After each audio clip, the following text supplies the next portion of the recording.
હવે વાત પોરબંદરની પોરબંદરના બરડા વિસ્તારમાં ખેડૂતોના હાલ બેહાલ થયા છે।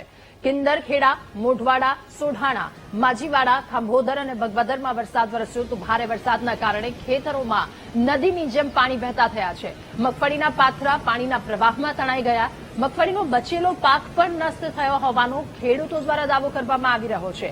ત્યારે વ્યાપક પ્રમાણમાં નુકસાની અને એના દ્રશ્યો પોરબંદરથી સામે આવ્યા। બરડા વિસ્તારમાં કમોસમી વરસાદ અને ખેતરોમાં નદીઓ વહેતી હોય એ પ્રકારના દ્રશ્યો સામે આવ્યા। તો ધોરાજીના ઉપલેટામાં વરસાદના કારણે ખેડૂતોની માઠી દશા બેઠી છે। પાથરા પલળી જવાના કારણે ખેતરમાં રહેલો મગફળીનો પાક નિષ્ફળ થઈ ગયો। મુશ્કેલીના સમયે ખેડૂતોને આવી વિઠ્ઠલભાઈ રાદડિયાની યાદ। વિઠ્ઠલભાઈ રાદડિયાને ધરતીપુત્રોએ ખેડૂતના મસીહા કહ્યા। અત્યારે ખેડૂતોનું સાંભળવા વાળું કોઈ ન હોવાની તેમણે ફરિયાદ કરી। ખેડૂતનો વિડીયો સોશિયલ મીડિયામાં વાયરલ થયો છે।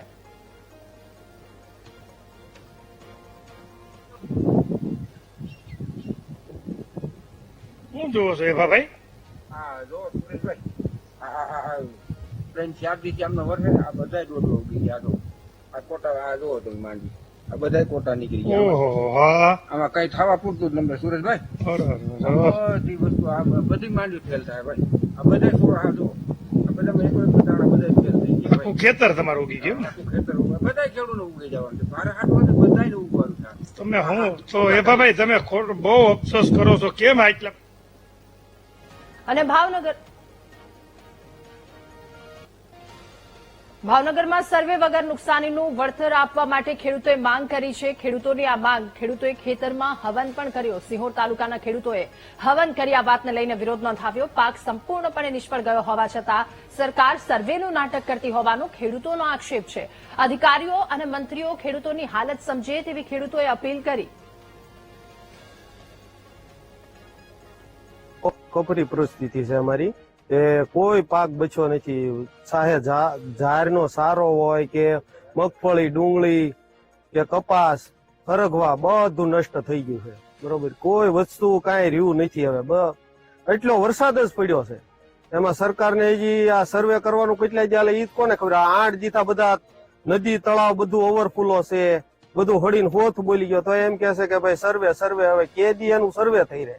હાલના સમયની અંદર જે આ વરસાદની એલી થઈ છે 8 દિવસ થાય, એની અંદર ખેડૂતોનો મોલ પાયમાલ થયો છે। કપાસ, મગફળી, સરગવો, ઘાસચારો ખૂબ મોટું નુકસાન થયું છે, 100% નુકસાન થયું છે।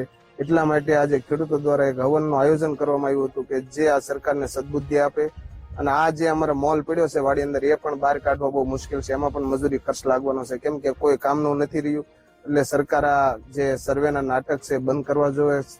10 થી 12 ઇંચ વરસાદ પડ્યો હોય તો હવે સર્વે શાનો 100% નુકસાન છે, સરકાર પણ જાણે છે। તો સર્વે વિના ખેડૂતને ખાતા દીઠ સહાય ચૂકવવામાં આવે।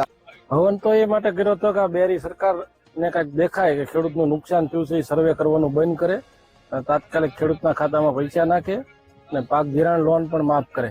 આ ખેડૂતને અત્યારે એટલું બધું કરોડો રૂપિયાનું નુકસાન છે। હવે એ હેક્ટર દીઠ 10-12 હજાર રૂપિયા આપીને ઉભા રહે તો એનાથી શું થાય? ખાતર બિયારણ ન આવે ત્યારે અમારા બહાર કાઢવામાં આવે અને 10-12 હજાર રૂપિયાનો ખર્ચ થાય। અને સુરેન્દ્રનગરના ચોરાણીયા ગામે ખેડૂતોની હાલત કફોડી થઈ છે। કપાસ, એરંડા, તલ સહિતના પાકમાં સંપૂર્ણપણે નિષ્ફળ ગયા છે। આ પાક મોં પાસે આવેલો કોળિયો છીનવાઈ જતા ખેડૂતો પરેશાન થયા છે। વહેલી તકે સરકારને સહાય જાહેર કરવાની અપીલ ખેડૂતો કરી રહ્યા છે।